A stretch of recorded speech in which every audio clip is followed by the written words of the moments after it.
What is up? Welcome to No Punt Intended, and it is that time of year again. The NFL draft is just about a month away, which means it is crunch time for me, Josh, Joe, if he ever decides to show up to work, to learn about these prospects. And that is precisely why we created the Stars of Tomorrow series.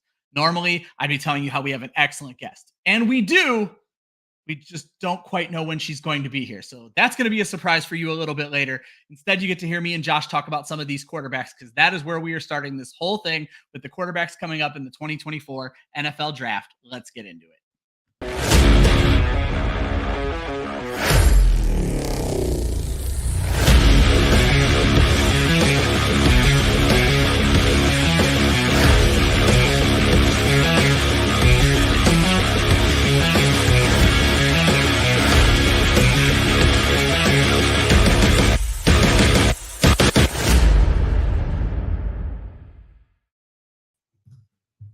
What is up? Welcome to No Punt Intended, presented by Club Fantasy. I am your host, Ryan, because Joe is once again off. It's either a hockey thing or a wedding thing. I don't know which thing it is at this point, but with me, as always, Joshua Hudson. Josh, how are you doing today?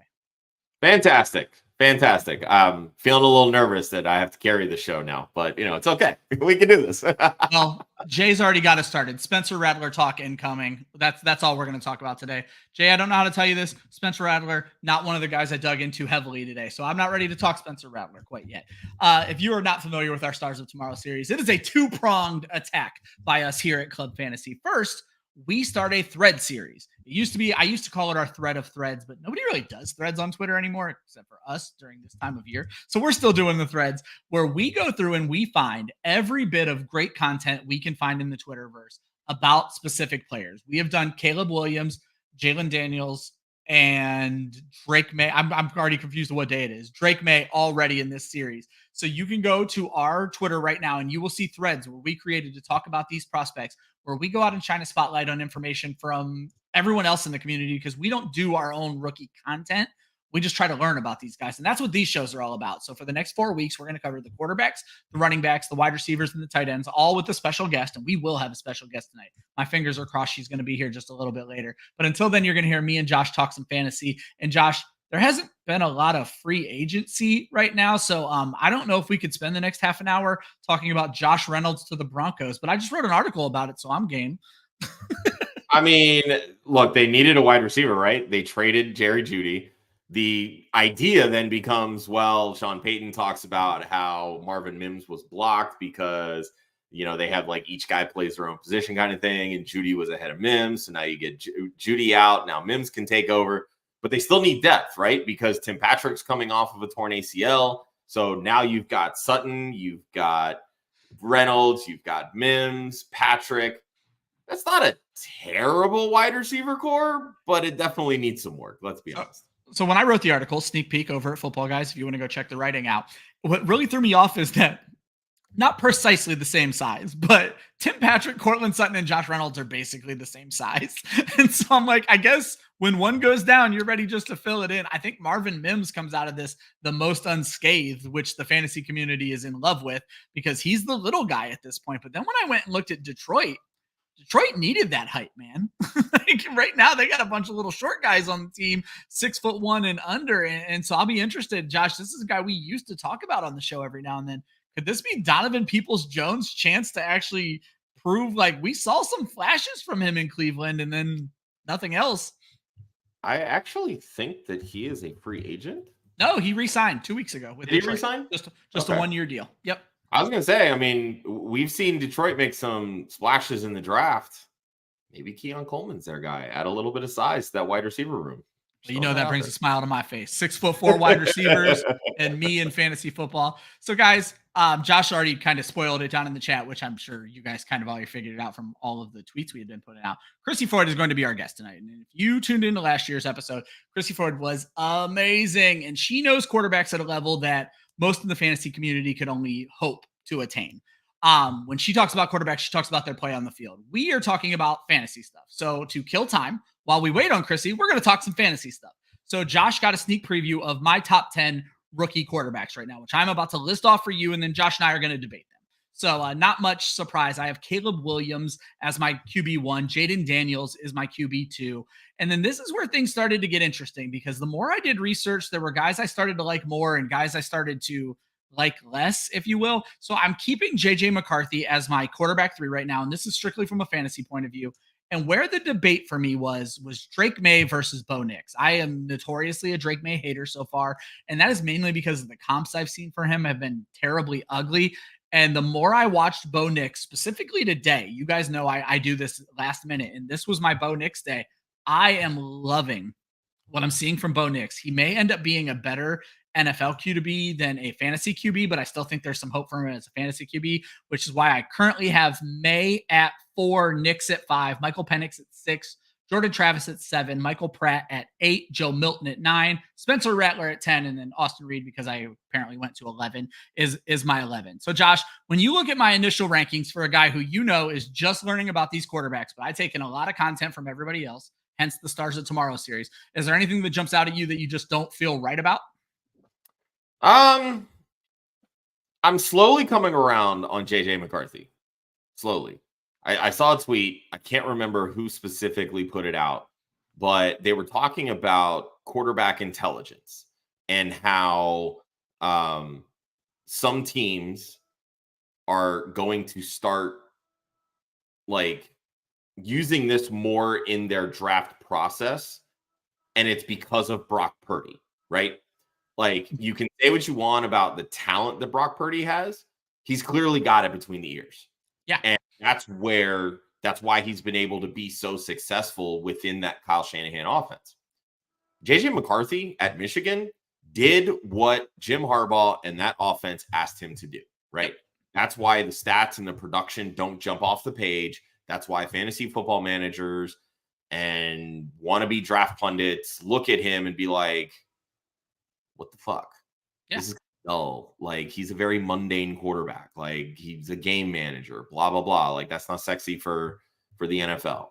Now, of course, you see the Vikings go through and you make this move, and now they've got the 11th pick and they've got the 23rd pick and they lose Kirk Cousins. And now it's like, oh, well, they're going to make a move up the draft board, and, you know, Caleb and Jaden Daniels and Drake May are the 1, 2, 3. So that means they're going to move up to 4. And they're going to get JJ McCarthy. Oh, wait, JJ McCarthy's got Justin Jefferson, QB1, baby. Like, it's amazing how these opinions change at like the flip of an eye. Yeah, landing spots. Feeling is projected, right? JJ McCarthy can do a lot of things really well. He can throw timing routes. He can scamper if he needs to. He can move around and he makes plays, right? And you have a lot of very egotistical coaches in the NFL. They want square pegs for their square holes, not the other way around. Yeah. And if they look at JJ McCarthy and say, that's a guy that has already shown that when I ask him to do something, he's going to do it. Ooh. Guy that I want as my quarterback. And I think that's the upside to a JJ McCarthy. Now, because of that, I don't necessarily think he's going to be that valuable from a fantasy perspective. I could very well be wrong, but I think let's say the top 4 there, Williams, Daniels, Drake May, probably going to be the most landing spot dependent. I think you bring up a good comparison, though. They're not very similar players, but Brock Purdy is a guy who is a much better NFL quarterback than he is fantasy asset. But he was QB5 for a while in fantasy, I was going to say, right? He has his upsides, but then he also has his downsides. I mean, there was at one point, I'd have to go double check my stats on this. I think he had thrown at least 1 touchdown for like a lot of consecutive games or something like that. So I remember coming across that in my research last year. But I think it's a nice comparison where nobody's really scrambling to go get Brock Purdy. And if McCarthy were to end up in Minnesota, you could see where people are going out and paying big bucks for McCarthy, and it may or may not work out well. You bring up the interesting point that I was going to bring up about McCarthy, and that is he did what he was asked to.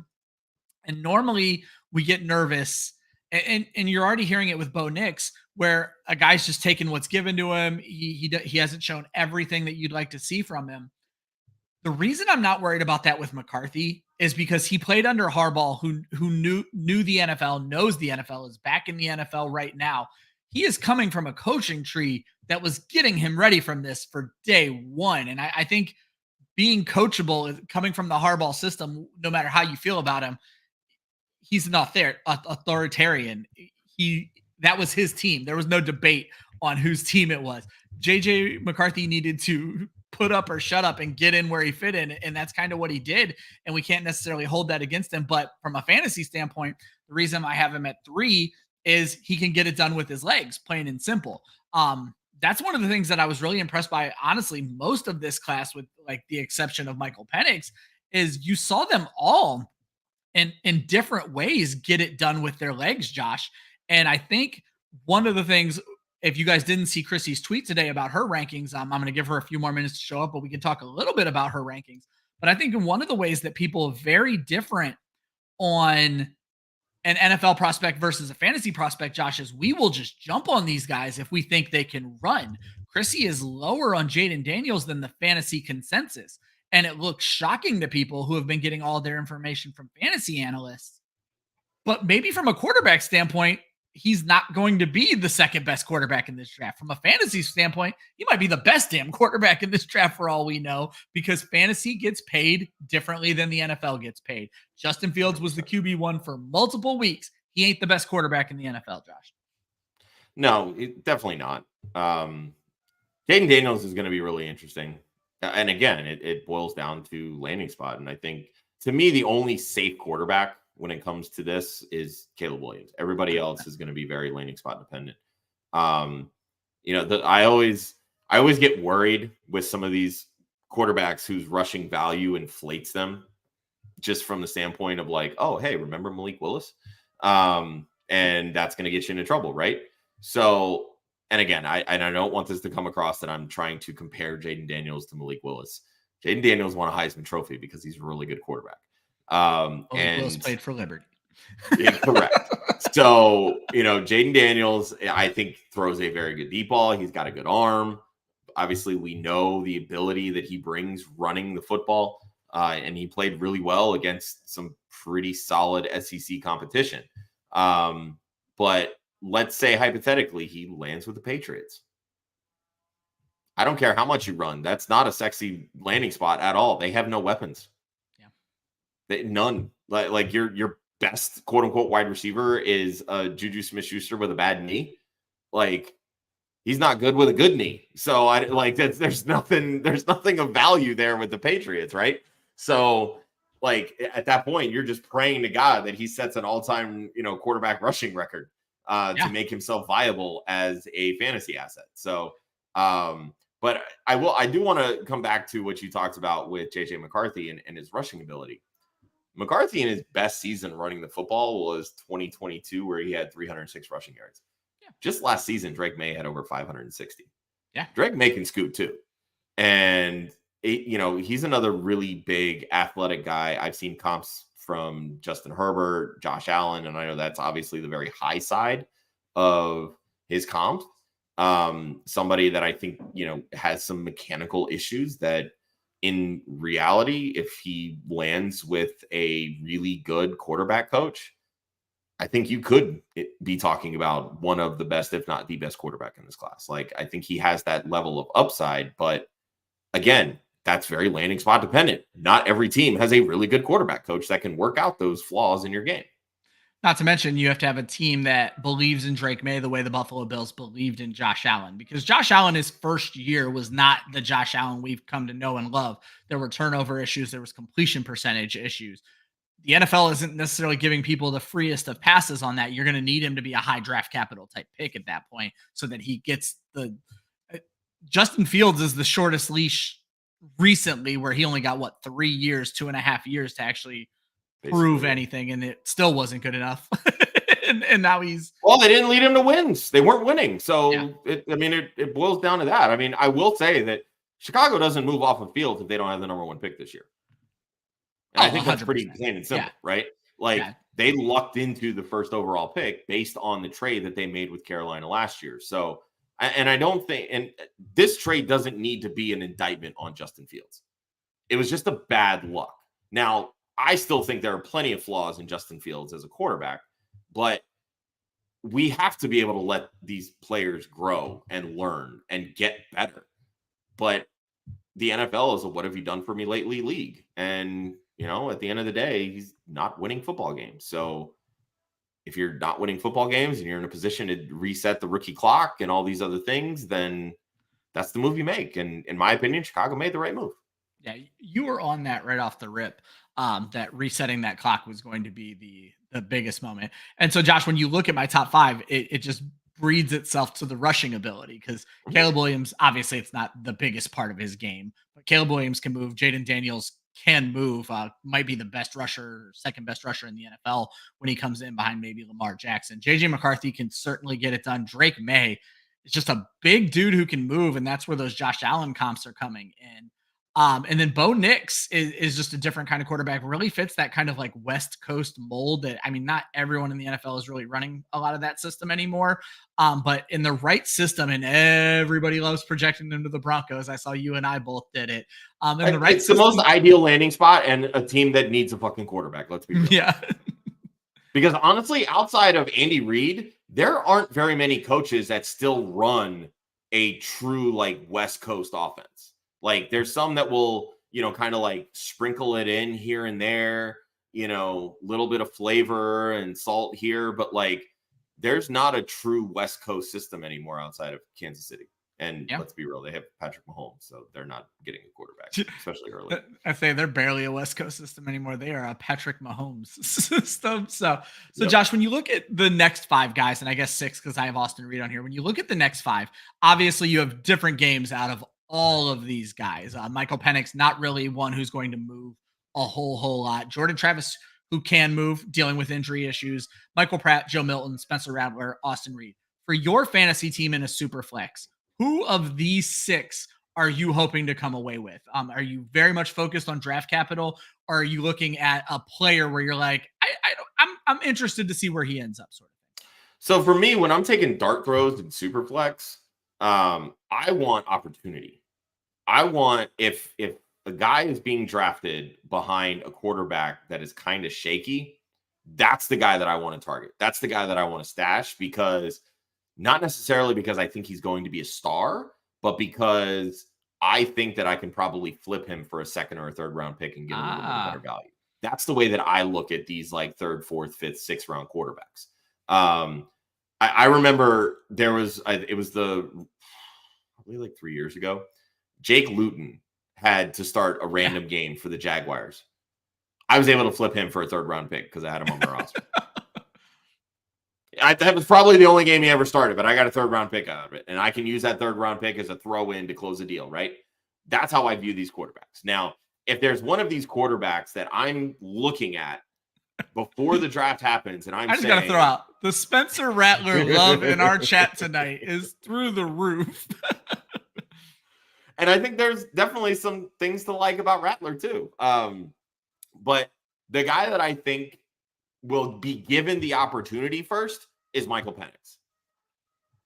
Every time I watch him play, and I know the footwork is definitely an issue. Some of the mechanics are a little out there, but he reminds me a lot, and maybe it's just because he's a lefty, but he reminds me of he's Tua with an arm. Like he actually has arm strength. Like he can flip it down the field. But I think that there's definitely questions because, well, what happens if he doesn't have those types of superstar wide receivers? And he was at Indiana and didn't really do things, and he was hurt all the time. So like his draft stock as a whole will be very interesting to see how that plays out.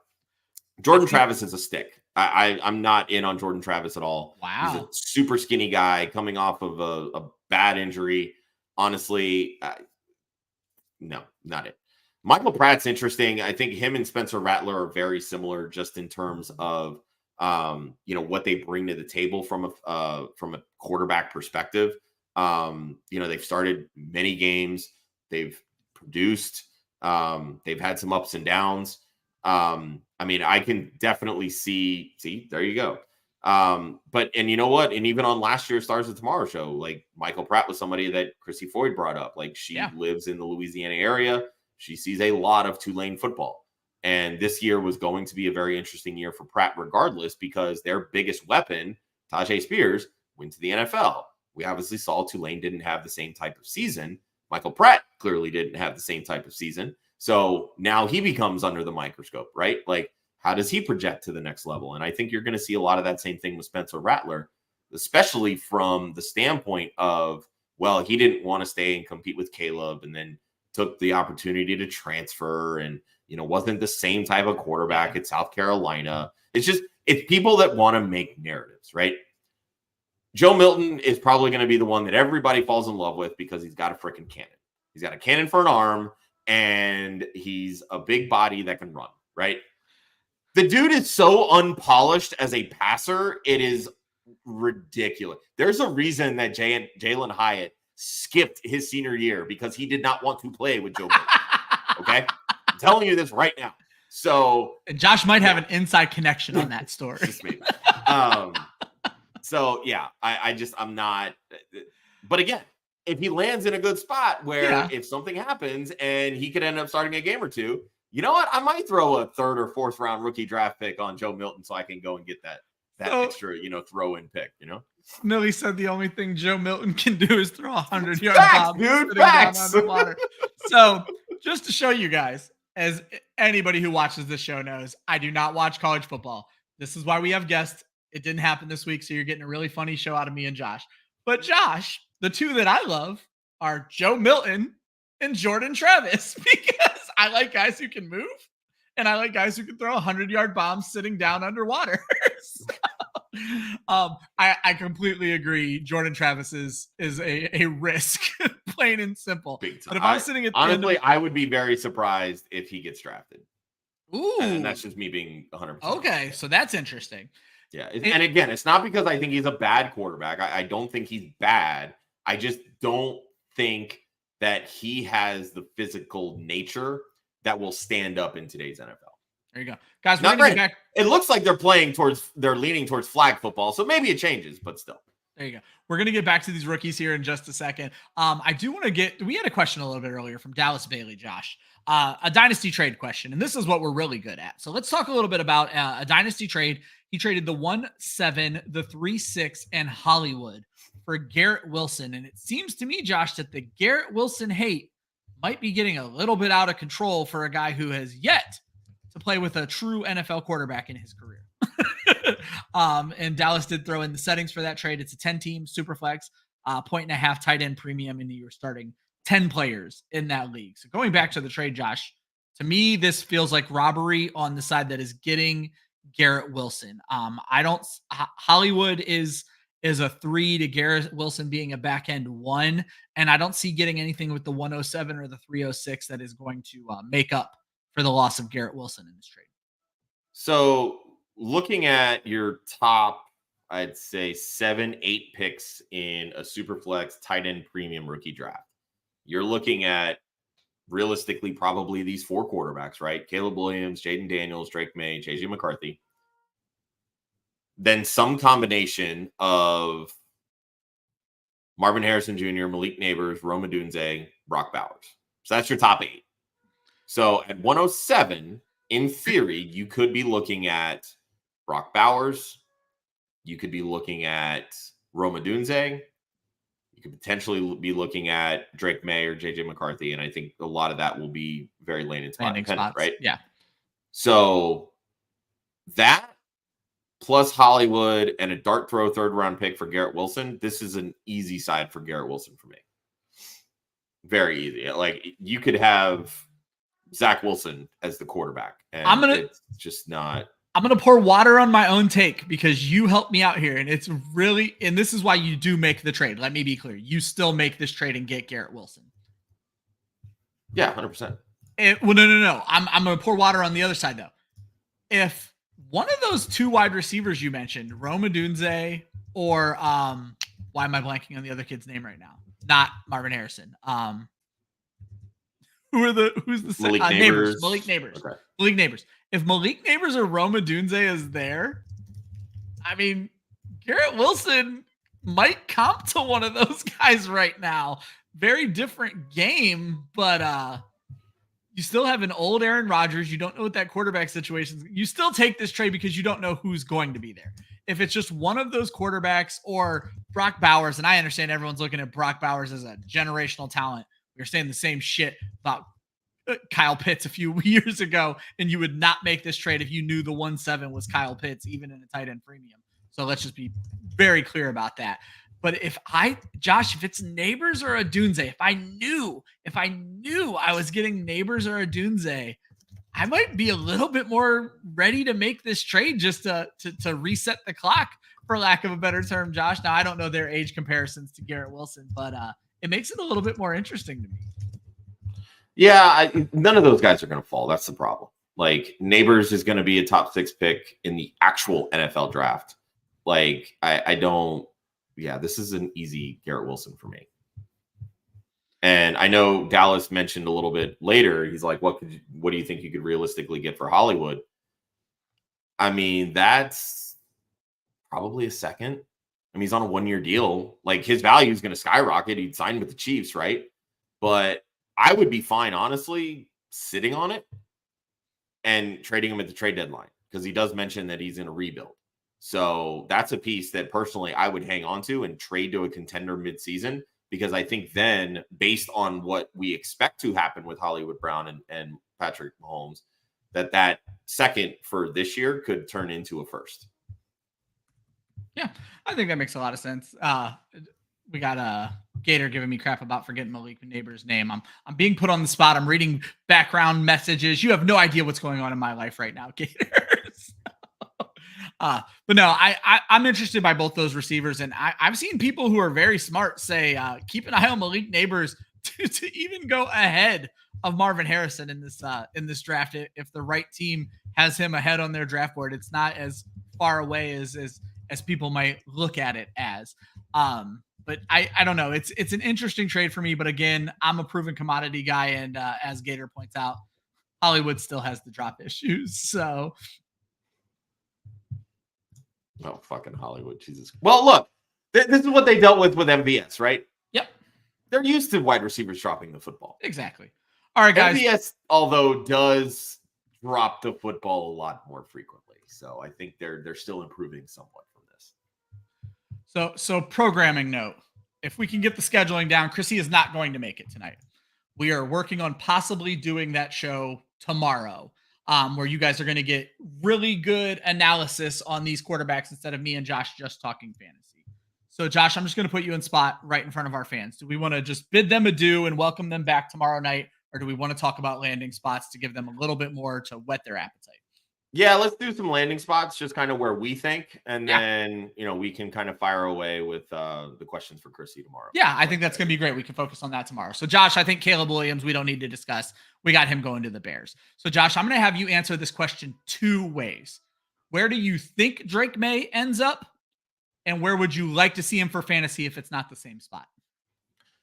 For me, it's the same spot, honestly. Okay. So I have him going to the Vikings. As you'll hear a little bit later, I'm starting to slowly buy into the idea that JJ McCarthy is going to be the second quarterback off the board. Yeah. Their new GM, Adam Peters, is from San Francisco, who obviously took the chance on Brock Purdy, worked quite a bit with John Lynch and Kyle Shanahan. And I think that those are going to be the types of traits that they want to look for in a quarterback. Now, I'm not saying that, Drake May isn't a smart quarterback. He probably is. But what I do know is that JJ McCarthy went out and did exactly what his coach asked and won a national championship. Yeah. So I think in reality, this is kind of where McCarthy will end up. And I think that will open up some room for the Vikings to say, hey, this is a guy that we have highly rated on our board. This is the guy that we trade up to get, because I think the Patriots are open for business. And I certainly know that the Cardinals are open for business. And I think you could even make the case that the Chargers are open for business. And those are the 3, 4, and 5 picks in the NFL draft. And that's something we talked about before the show that I want to bring up a little bit later. First, I want to throw Scampers up here. You can certainly suggest that we do that. It's not at all happening. But we're never going to stop you from suggesting anything. Feel free. My landing spot is not an ideal landing spot. It is the Patriots. And I don't believe that the Patriots open for business. And Josh, part of the reason I did this, and I was close to flipping with your McCarthy to the Patriots, or not to the Patriots, but to the Vikings and all that kind of fun stuff. Drake May to the Vikings is what I mean to say, and McCarthy going to the Patriots because I'm hearing he's moving up as well. What I'm trying to say is Drake May might be a bit of a project, and the Patriots have had their teeth kicked in by a big quarterback who can run for the last how many years. So I think they're going to be happy to maybe be able to match that, and they know they're not ready for next year. I'm saying Drake May could go to the Patriots early and not even play right away. This still could be Jacoby Brissett's team for more than half the season. And I also don't think Brissett's a bad person to be there to help Drake May along. So I have the Patriots. That is not an ideal landing spot for fantasy. Let me be clear. I'm going to agree with your Vikings as the ideal landing spot, but they're going to be the ideal landing spot for most people because Justin Jefferson, Jordan Addison, TJ Hawkinson, when he comes back, there's a lot to love about what's going on in Minnesota. But then again, I'm also not a big Drake May guy. I see him miss a lot of throws. We're going to talk more about Drake May, the quarterback, tomorrow. Millie Mills agrees with me here. Millie, you're going to be coming up later when we do the chorus line of where Bo Nix is ending up, because that's what everybody's about to say. But let's get to Jaden Daniels, Josh. So obviously Jaden Daniels is a fantasy asset, as I talked about earlier. I look at it as the second best fantasy asset because of his ability to move. Because of that and his ability to move, and the fact that they went out and got Marcus Mariota, a quarterback who at least used to be able to move, I have him going to the Commanders at 2. So I just think it's going to be an easy pick for them where they know they need their quarterback. I don't think they're ready to pull the trigger on JJ McCarthy yet, though. I don't know the Commanders, and I could be wrong, but I think Daniels is going to be the pick there. They still have some decent talent at wide receiver. Jaden Daniels is used to playing with good talent. I'm going to put him in Washington, and I'm actually going to say Washington is the best fantasy fit for him. I can definitely see Washington being the best fantasy fit. I mean, you have Terry McLaurin, you have Jahan Dotson, Austin Eckler's there, Brian Robinson's there. They have some weapons on that offense. Their offensive line sucks, but I also think that you're running into a situation where they have no offensive line, and that's going to limit how much time that Jaden Daniels has to actually get rid of the football. And now you're right back to Justin Fields 2.0. No, I think that's fair. Where do you have him ended up? Because I think it's a very interesting, interesting landing spot for Jaden Daniels. I got the Raiders. I think the Raiders are quietly sitting back and just going to kind of let the board fall where it may. Tom Telesco is not typically a GM that makes a lot of first round trades. I also will not be surprised at all if they don't take a quarterback in the first round. But I could see a scenario where one of these quarterbacks slips. Why can't it be Jaden Daniels? Yeah. Right? Like he's not built the way that No. Anthony Richardson is built, right? Like he's not a big, stocky kind of quarterback. He's kind of skinny, and there's a lot of questions about his weight. Like he played, quote unquote, at 210 pounds, but he didn't do any of the measuring at the combine. The only thing that he did at his pro day was throw the football. That's got to be a red flag, right? Like you're actively trying to hide something. So, like it does worry me a little bit, but if he were to slip, I could very much seeing the Raiders being like Aiden O'Connell, Jaden Daniel. Yeah, you know what? I think we like the rookie here. Millie, I love you. No.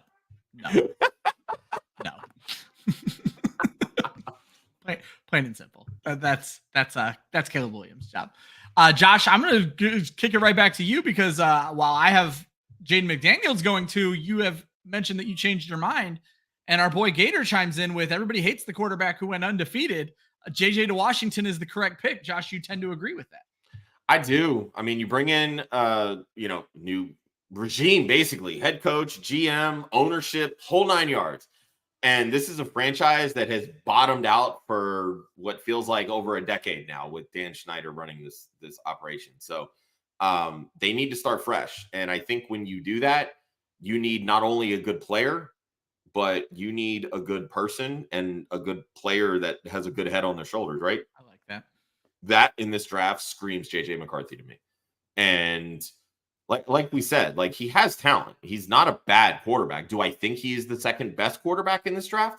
No, but I think that this is the type of situation that he needs to head into, just as a face of the franchise that, you know, can do the things that is asked of him to do. He's not going to be a prima donna. He's going to come in, he's going to put in the work, and he's got weapons around him.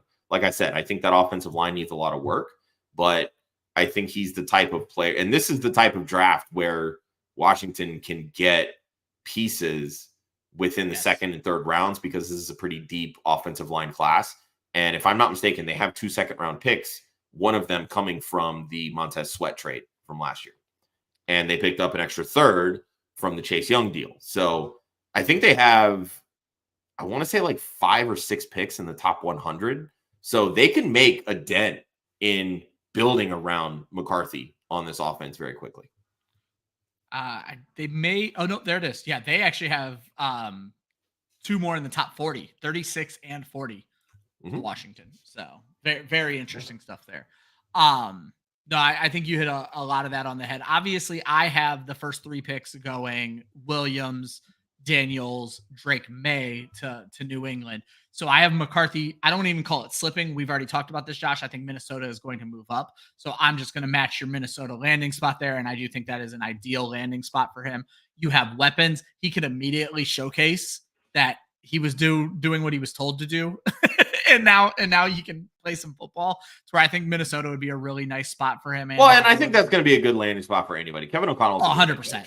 There's no wrong answer when it comes to Minnesota. Calvin, I have your comment up for 2 reasons. You're hoping JJ ends up with your Broncos. I don't see it happening because the refrain. They don't have the draft capital to move up. Yep. And the refrain, Josh, we're going to end the show with Bo Nix, because the refrain, the song we are all singing is Bo Nix to Denver. So Josh, I'm going to let you talk about why that just makes sense. Guys, we are going to be ending the show a little bit early tonight because our guest needed to reschedule till tomorrow. I don't have an exact time for you, but we're going to get it figured out. Tomorrow, we're going to have Crissy Froyd on the show, and we're going to talk the actual tangibles about these quarterbacks, not just fantasy football bullshit that me and Josh spell. So it's going to be a much better show tomorrow. We hope we entertained you guys tonight. So Josh, get us out of here with Bo Nix to Denver. Yeah, I mean, Sean Payton offenses, it's square peg, square hole, right? This is where I need you to put the football. Take the easy passes.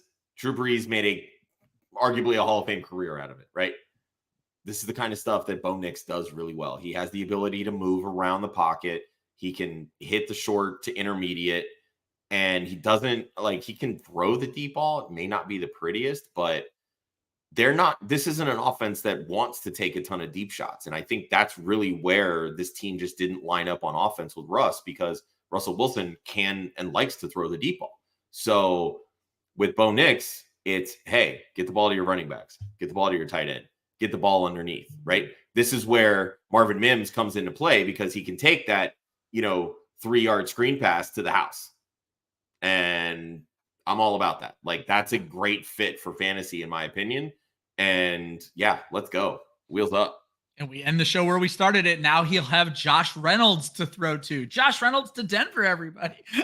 Guys, that's going to be the Wednesday edition of this week's No Punt Intended, but we are going to be back tomorrow. We are live every single Wednesday at 7 o'clock. Next Wednesday, we're going to be back doing running backs with Jagger May from Football Guys, a co-worker of mine who has been putting out absolute fire content, but we're going to talk a lot more about what we're doing next week. Tomorrow, make sure you're following Club Fantasy on all of the socials, but specifically Twitter this week, because we are going to be dropping threads of every single one of these prospects, of all the great content we found around Twitter and around the internet on why we love or hate these prospects. You're going to see us highlighting everybody else's work, because that's what we do here at Club Fantasy. So as a reminder, I don't have a time for you yet.